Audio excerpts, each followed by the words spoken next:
Sono 130 milioni che avanza dalla Regione Veneto, una cifra che a giugno lieviterà di 4 milioni di euro di interessi passivi, soldi letteralmente buttati.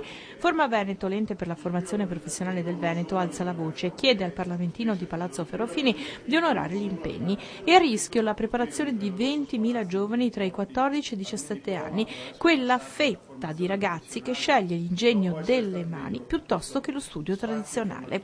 Un gruppo di ragazzi che dopo un anno al 70% trova un lavoro più che soddisfacente.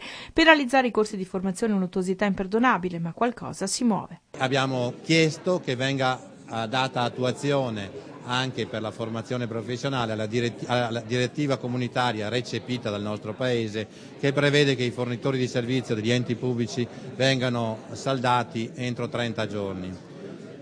Allora direi che poi dopo in sesta commissione l'assessore ha fatto una proposta precisa in questo senso di un emendamento alla legge di bilancio che è stata approvata all'unanimità da parte della sesta commissione. 20.000 giovani con pochissima disponibilità ad un percorso formativo inteso normale come quello nelle nostre scuole, che creerebbero gravi disagi che nel giro di pochi anni, molti di questi, potrebbero essere dei drop out, espulsi perché incapaci di adeguarsi al ritmo formativo della scuola o perché la scuola non offre loro delle opportunità in cui si possono riconoscere.